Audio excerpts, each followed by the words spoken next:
Eh bien, nous voilà, nous sommes à Terre de Haut, dans la petite section locale qu'il y a sur l'île. Nous sommes avec le couple Rose-Rosette, Micheline et Serge. Alors, Micheline et Serge, bonjour. Bonjour. Vous allez bien? Oui, oui, ça va. Alors, juste, comment vous êtes rencontrés? Nous sommes rencontrés, c'est encore une autre histoire, ça date des années 68. 68. J'étais marin d'État. D'accord. Je naviguais. Ok. Et il s'avère que mon unité a fait escale ici. Et j'ai eu un premier contact avec elle. Ok. On a gardé la correspondance, contact par lettre, par carte postale. Ça a duré 2 ans. 2 ans. Oh, bien. Et puis, je suis revenu sur place pour faire la connaissance de ses parents et puis aussi voir mes parents en Martinique parce que je suis d'origine martiniquaise. Ok, très bien. Et puis, j'ai connu la famille. Je suis reparti dans mon unité. J'étais basé à Toulon. Et puis, je continuais mon périple un peu partout. Ça navigue, ça se déplace, la marine. Et puis, un beau jour, j'ai décidé de fonder une famille. Je lui ai demandé, est-ce qu'elle veut me rejoindre? Je ferai d'elle ma femme. Elle m'a dit, oui, pourquoi pas. Eh bien, elle m'a rejoint par le bateau, elle craignait l'avion. Je l'ai accueilli à Marseille. On s'est mariés en 71. Le 30 janvier. 30 janvier 71. D'accord. Ça va faire exactement 4 ans. 44 ans. 44 ans de mariage. Alors, il ne s'est pas trompé, c'est exactement ça la chronologie. C'est bien ça, tu confirmes? Oui, oui. D'accord. 44 ans. 71 à 2015.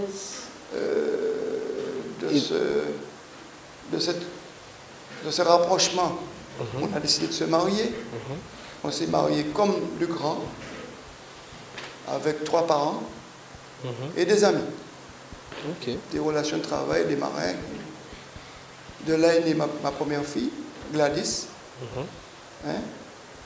qui habite la Guadeloupe, qui est elle-même aussi mariée en Christ. Ok. C'est Madame Hachi Laurent. Moi, j'ai décidé de ne pas poursuivre la carrière que j'avais commencée dans la marine. J'ai pris congé. J'ai regagné mon île natale, la Martinique, avec ma fille aînée de quelques mois. 6 mois. 6 mois. Nous avons tenté le terrain en Martinique. Nous sommes restés 8 ans. Que des déceptions, que des déboires, que des échecs. Et nous avons décidé de quitter la Martinique, qui me devenait insoutenable, invivable. Maintenant, du recul, je dis que c'était les projets, les plans de Dieu. Gloire à Dieu. Et puis nous sommes venus au 7. Avant de partir de la Martinique, j'ai eu 2 enfants. La cadette Peggy, qui est en Christ également. Elle est Madame Martias de Saint-Robert. Ok. Et puis, quelques mois avant de partir, on a eu David qui est ici, qui est né en Martinique. Ok. Nous sommes partis avec 3 enfants arrivés ici.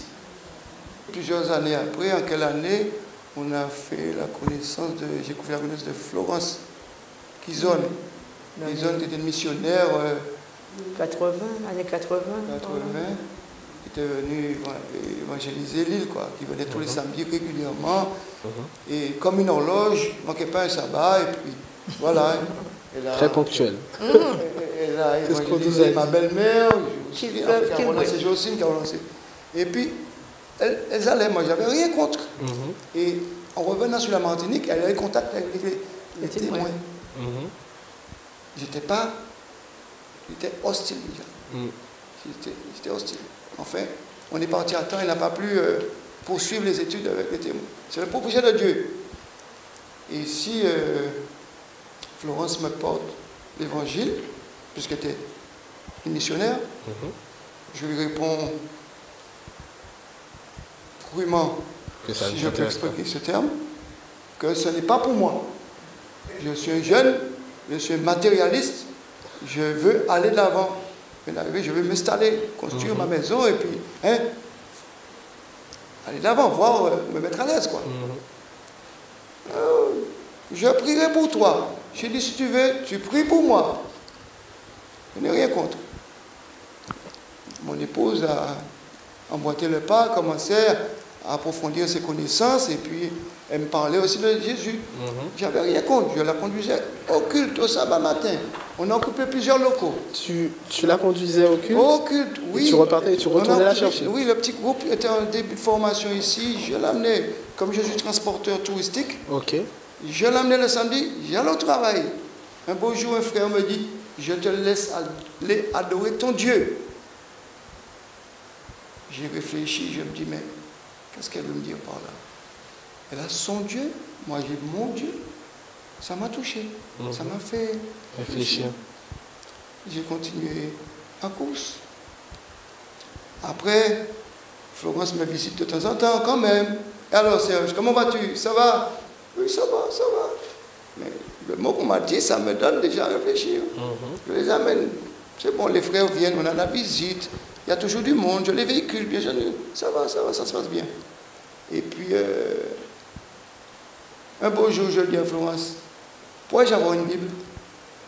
Je demande la Bible. Elle m'offre une Bible que j'ai encore, une Bible Louis II avec les études à la fin. J'ai dit, tu sais pourquoi? J'ai peur de me faire piéger. Et après de regretter, de me faire laver le cerveau. Et j'ai commencé effectivement à lire. Mais tout seul? Tout seul. Tout seul. J'ai lu. Et pourtant, j'étais catholique. Non pratiquant peut-être, parce que j'ai fait la marine de guerre alors. Et puis, ma connaissance s'est approfondie, je me suis enrichi. Et le frère Léon Gustarimac, cite son nom, qui n'était pas pasteur à l'époque, il était colporteur évangélique. Ok. Il vendait des tragédies des siècles, la collection Ellen White et tout ça. Il faisait après le Sud Bastère, Trois-Rivières, où on est le soir. Et puis, avec son épouse, il a vécu près de 2 ans ici. Non, 5 ans avec moi. 5 ans avec nous. Et en plus, Terre de Bas, il est allé aussi résider à Terre de Bas. C'était super. L'évangile progressait. Étant sportif, il côtoyait les jeunes. Il avait des contacts. Comme ça, il avait déjà une façon d'aborder les jeunes. Les jeunes aimaient. J'habite près du stade, mais j'entendais les échanges qu'ils avaient. Des jurons, entre autres, mais on prenait ça. Mais il était très, très, très cool, comme on disait. Et son épouse aussi était missionnaire. Missionnaire. Était zélé. Les gens venaient. Plein de personnes. La petite salle qu'on occupait pas loin d'ici, un peu plus bas là. Ok, donc ça, c'est pas la première église. C'est pas la première endroit qu'on occupe. Ok. Et puis, un beau jour, je me suis senti poussé par Dieu. Parce que je commençais à être édifié. Édifié. Je me suis, un samedi matin, impossible d'aller au travail. Vous voyez une voiture qui a 2 vitesses, qui va ni de l'avant ni de l'arrière, je suis pris là bloqué. Mon épouse est allée au culte. Toute la famille, je suis seul là. Qu'est-ce que j'ai fait? Je me suis préparé, je me suis habillé, je suis allé au temple. Ils se souviennent tous de ça. Je suis rentré, Lucille et Léon sont là. Je parle en créole, s'ils comprendront dans les îles qui m'écoutent. Pas qu'à derrière. Pas qu'à derrière. Serge là. Mais j'entends. Je me suis assis au fond. Et puis ils ont continué leur réunion. Réunion que j'emploie dans ce temps-là. Réunion, je suis là, j'avais rien d'hostile, quoi. C'était la parole de Dieu pour moi. En sortant, déjà, première attaque. Les voisins qui me connaissaient ont conféré à ça aussi. Aïe. Les attaques. Mais je ne tiens pas tout ça pour importance. Après, je reprends mon travail le lundi. Mais Léon, qui me sent déjà réceptif, il vient me visiter la ligne de transporteur touristique. Et c'est moi le premier, après les salutations amicales, qui commence la conversation en lui posant des questions. J'ai lu ça. Est-ce que vraiment, pourquoi, comment, et qui, quand est-ce que ça ne va pas changer? Des questions comme ça, des questions dures. Et il a su me répondre avec tact et douceur. Et puis, il est écrit. Et puis, beaucoup de cependant, voilà ce que dit la parole de Dieu. Et ça fait son effet. Il ne m'a pas bousculé. Je suis allé au temple, mais je n'étais pas encore. J'avais pas assez d'assises. Et petit à petit, j'ai grandi. Et c'est moi qui ai demandé le baptême. En 92, j'étais baptisé. 2 ans après moi. 2 ans après, ok. À Cap-Esther, comment ça s'appelle? Ozo Cap-Esther. Et depuis, je suis resté. Et je dis gloire à Dieu. Si j'étais resté en Martinique, avec la pression familiale, ça ne se serait pas et passé mes parents qui ont su que j'acceptais le Christ, ils m'ont dit, maintenant, ta famille va te tourner le dos. J'ai dit, j'ai trouvé une autre famille. Amen. Et voilà, je suis heureux, je suis content. Même si maintenant j'ai faim, j'attends, je rends gloire à Dieu. Et je dis à tous les jeunes qui m'écoutent, ne pas hésiter, c'est la meilleure démarche, la plus bonne chose qu'on peut faire de sa vie, donner sa vie au Christ. Alors, si vous me permettez, j'aimerais bien poser une question à Micheline. Comment tu as vécu ça? Comment tu as vécu la première partie où justement tu étais la seule à être chrétienne? Et puis, comment tu as vécu la deuxième partie où ton époux est venu à l'église sans rien te dire? Est-ce que tu as observé le changement? Est-ce que tu avais déjà vu qu'il était... Comment ça s'est passé? Je m'attendais déjà à cela parce que une chose que je faisais, je préparais déjà le vêtement, on mettait dans l'armoire tout près, comme ça. Mais si un jour il se décidait à venir, tout est déjà prêt, il va venir. Et le jour... Tu avais déjà une stratégie quand même. Oui, voilà. Et quand il est arrivé, eh bien, tout le monde était content, on était surpris, mais on était content en même temps de voir qu'il était là, quoi. Je pense que tu avais beaucoup prié pour ça également. Eh bien, effectivement, oui, effectivement, il y a aussi la prière. Hein. J'ai beaucoup prié pour cela. Hein. D'accord. Et Dieu a répondu. Et donc, du coup, aujourd'hui, si j'ai bien compris, Serge, tu es ancien d'église? Oui. D'accord. Ancien. Et moi, je suis la secrétaire. Tu es la secrétaire d'église. D'accord, très bien. Ben, écoutez, c'est un témoignage que j'apprécie énormément. Voilà, pour venir aussi à cela, la première fois que je suis, comme Marie a dit, hein, j'avais eu un premier contact avec les témoins en Martinique. Hein. Mais ce jour-là, j'allais, mais je n'étais pas quand même tranquille. J'avais pas, je ne sais pas, hein, il y a quelque chose qui s'est passé en moi. Et que j'ai demandé à Dieu en priant le soir de me faire voir si c'est bien là qu'il veut que je sois, ou bien s'il n'est pas d'accord, de me le dire ce soir même. Eh bien, figurez-vous, ça a marché.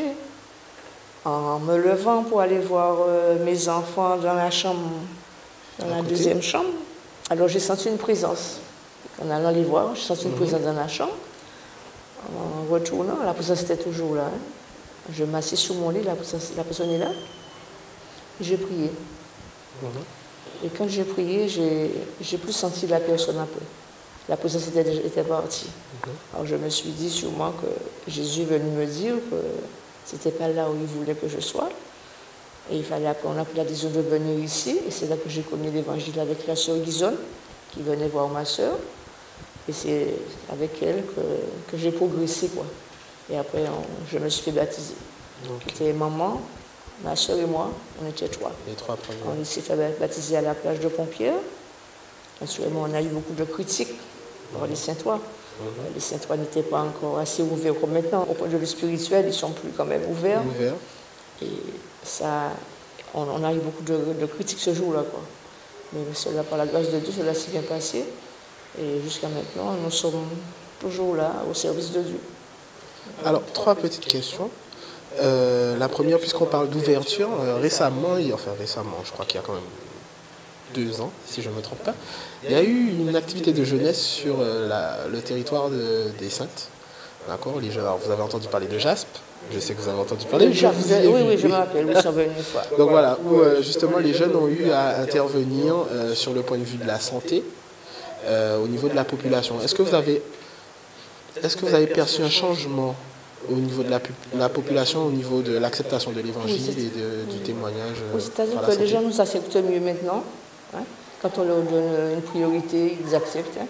Avant, bon, ils les jetaient à la poubelle. Maintenant, chaque fois que l'entrée est bien, enfin, on le parle et puis ils écoutent, quoi. Du coup, des initiatives comme ça, pour vous, c'est intéressant que ça puisse être renouvelé, qu'il y ait plus de personnes qui viennent vous aider. Et aussi, il y en a de ceux qui ont gardé un bon souvenir, des jeunes. Il y a une tante à moi qui m'a dit que oui, ils sont venus et ils m'ont même téléphoné pour de ces nouvelles. Je ne sais pas s'ils le font, si elles le font toujours, les filles. Mais elle m'a dit ça, elle a le bon souvenir de ces enfants-là, de ces jeunes.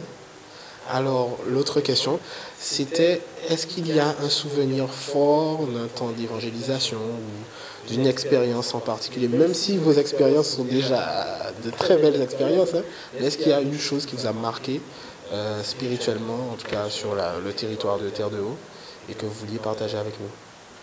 Ce qui me marquait, c'est quand on faisait des soirées récréatives. Et on invitait, mais pas ici, à domicile. On avait de l'espace. Mais on faisait des jeux, il y avait des petites collations, des choses comme ça, oui. Et les gens venaient. J'ai bien compris que Serge, c'est la personne très joviale. Et donc ça représente un peu. C'était consolant de voir nos voisins venir chanter. Alors même les personnes qui n'étaient pas dans l'évangile venaient. Ça démystifiait un petit peu l'adventisme. Mais nous ne sommes pas rejetés. Hein. Certains reconnaissent que nous sommes des enfants de Dieu. Ils ont juste peur peut-être de... C'est ça, la pression familiale. Les liens familiaux sont forts. Voilà. C'est ça. Mais un beau jour, quand la moisson sera mûre, Amen. Le grain est semé. Très bien, très bien. Il faut rester attaché et reconnaître que... Et patienter. Ouais. Le texte biblique qui vous parle, alors peut-être d'abord Micheline. Acte 4, verset 12. Il y a le salut que nôtre, parmi lequel nous devons être sauvés, dans le nom de Jésus-Christ. Amen. Celui de Jésus-Christ. Serge. Le texte 14, on a 3. D'accord. Que votre cœur ne se trouble point. Croyez en Dieu. Croyez en moi. Il y a plusieurs demeures dans la maison de mon Père. Si cela n'était pas, je vous l'aurais dit. Je vais m'en aller. Et lorsque je serai parti, que je vous aurai préparé cette place, je reviendrai vous chercher, afin que là où je suis, vous y soyez aussi. Je vous prendrai avec moi. Si vous soyez ici. Écoutez, on vous remercie beaucoup pour votre participation. Et puis on espère très bientôt avoir de vos nouvelles. Merci. Ok, à très bientôt.